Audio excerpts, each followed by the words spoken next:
For quite some time now, I've been aware of a neighbourhood in Brantford, Ontario, which contains a collection of streets named after Australian cities. I discovered this a few years ago as I was browsing Google Maps, just to see if there was anywhere in Canada that might be named after Townsville, my hometown.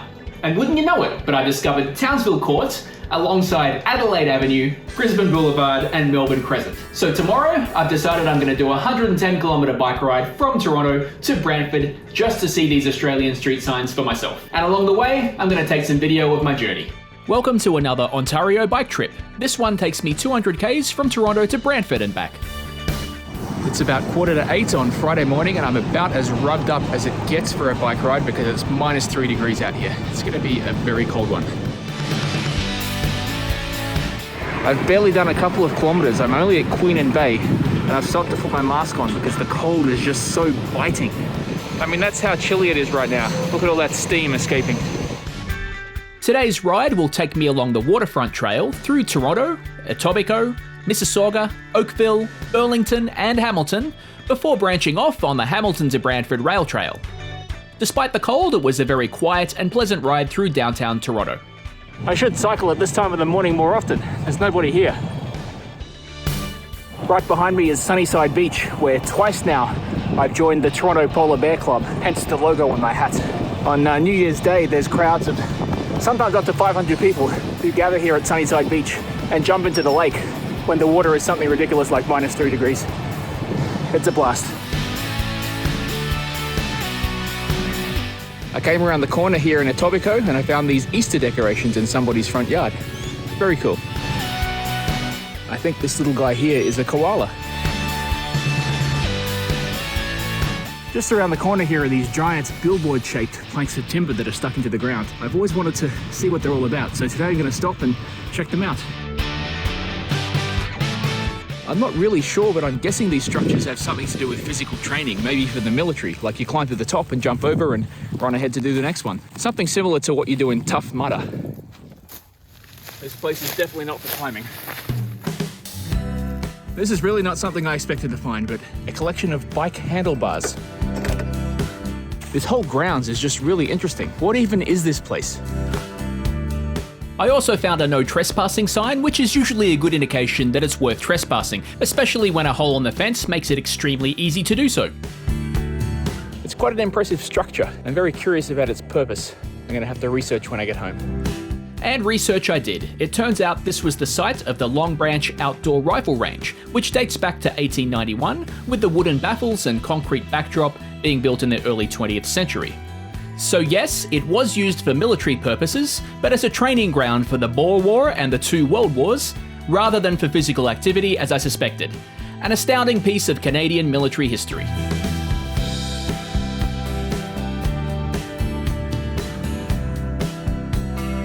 Alright, gotta walk for the next little bit.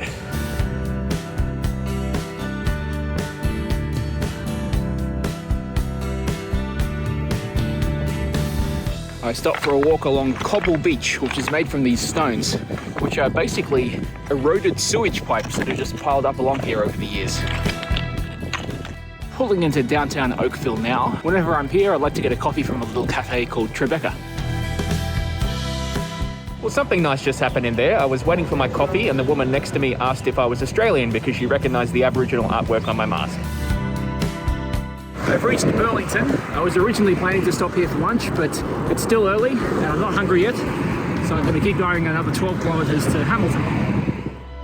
It's such a picturesque area. You have the park, the geese, the lake, and the beautiful smokestacks of industrial Hamilton.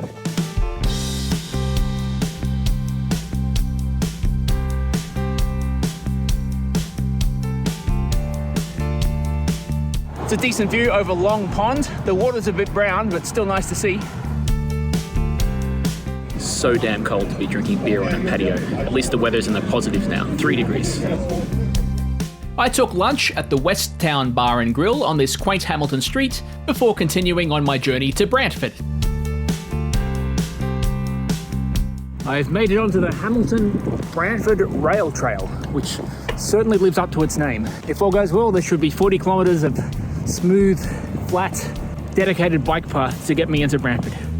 I was correct about smooth and dedicated, but it certainly wasn't flat. There was a 140 metre elevation over a 10 kilometre distance. It was still very achievable, but enough to keep those leg muscles working. In case adopting a road is too boring for you.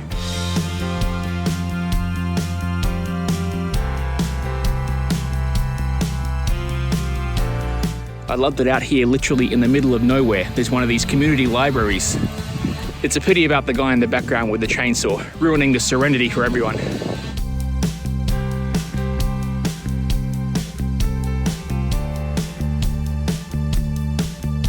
I've just checked my Strava. I'm right on the 100-kilometre mark, and I found this gorgeous little lagoon to the side of the trail.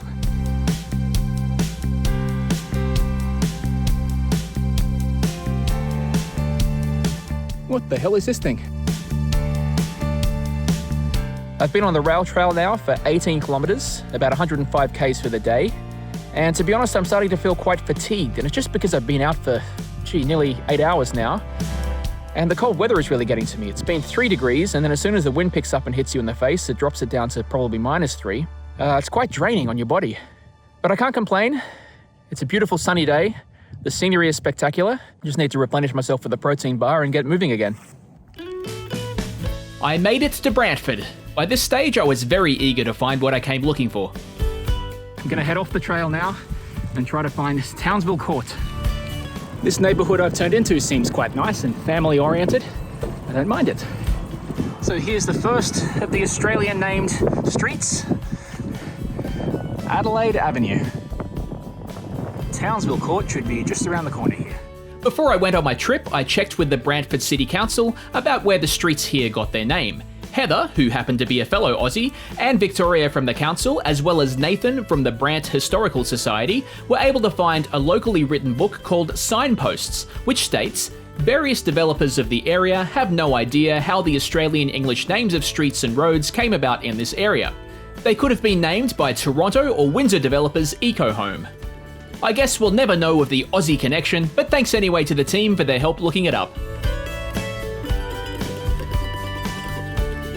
There it is. Townsville Court. This is quite nostalgic. What a lovely little street this is. Let's go for a walk along Townsville Court and see what sights there are to see. There are 9 houses on Townsville Court. Coming around a little roundabout at the end of the cul-de-sac here. The very special thing about this intersection, Townsville and Adelaide, is that I was born in Adelaide, but I grew up in Townsville. Who else out there in the world has an intersection named after the city they were born in and the city they grew up in? This is really something else.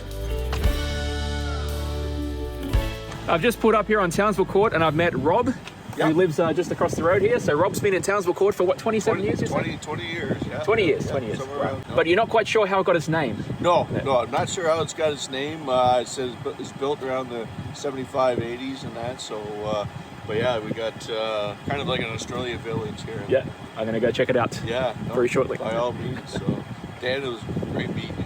You too. Thanks, Rob. Cheers. All right, so that was Townsville Court. I can die happy now.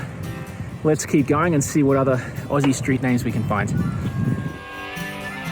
Here's the intersection of Adelaide Avenue and Brisbane Boulevard, and just behind me over there, we have the intersection of Brisbane Boulevard and Melbourne Crescent. I didn't even see this when I was looking at the map, but I just stumbled across a Canberra Court as well.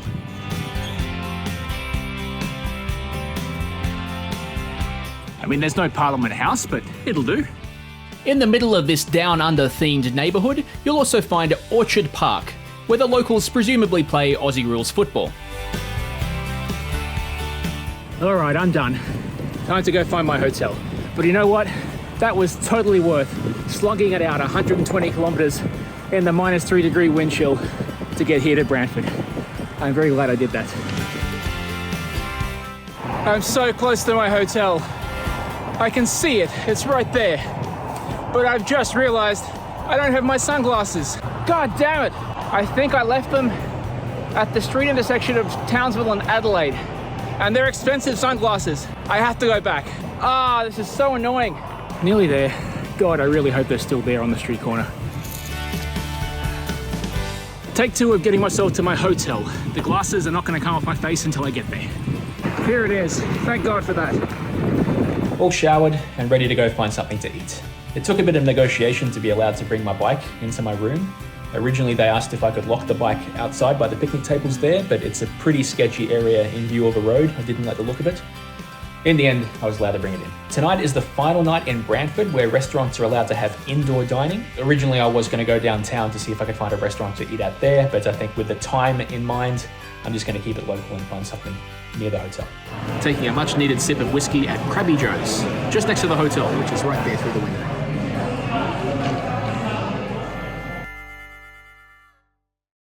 Day 2.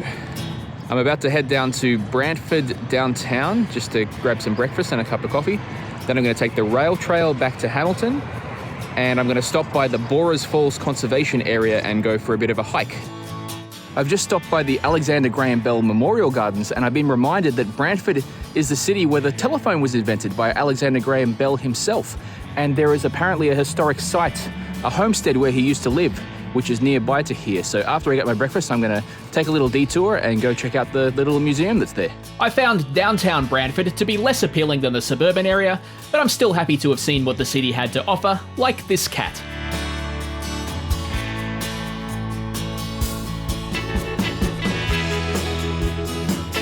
Soon I headed south along the Grand River Bike Trail to get me to the Bell Homestead.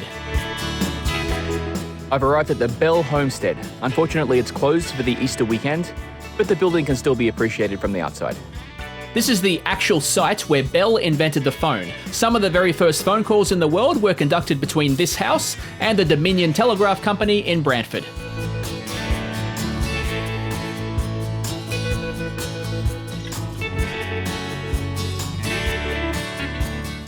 I've just rejoined the rail trail, so I'll be back in Hamilton in about 40 kilometres time. It wasn't too far up ahead when I stumbled upon this curious handmade structure. I had to pull in to see what on earth it was. I've just seen on the map, this place is the Kanata Cultural Village, which is a First Nations education centre. I guess these structures behind me are bunk beds. I think it could be very interesting as a school student to spend some time here. Apparently, they're known for their teachings about lacrosse and some other sports and games of the Six Nations of the Grand River.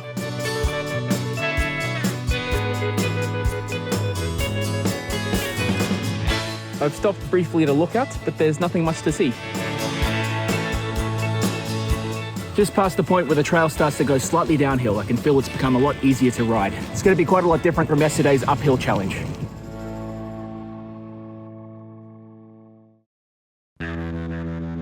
This is the steepest bloody road I've ever cycled up. Jesus Christ. But thankfully, I found an access point to the Bruce Trail, which is the trail I want to go hiking on. So I'm going to park my bike right here and continue on foot.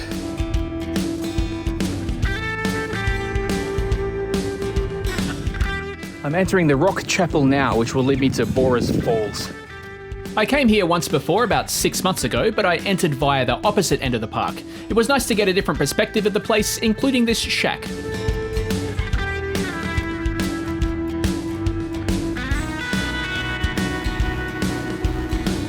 And here it is, Borers Falls. When I was here last, it wasn't flowing quite so strong, so it's nice to see it with a bit more ferocity.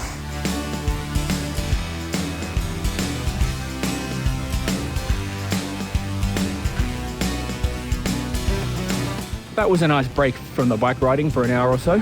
Now I'm off to Aldershot GO Station and I'm going to get the train back to Toronto.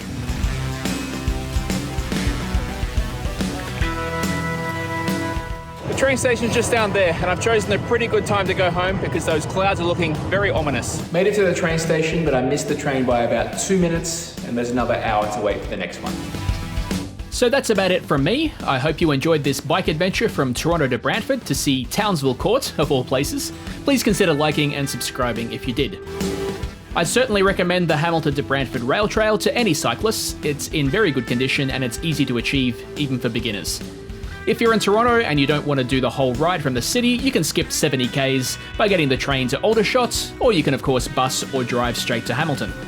I'll be taking a short break from the bike packing while I move from Toronto to Montreal, but I'll return later in the year with another biking video, probably from somewhere in Quebec. See you then! I just got home, parked my bike, walked into the building, and found a sign saying, "There's only one elevator operating today. Please plan accordingly." There was a lineup of about 8 people waiting to get onto that one elevator.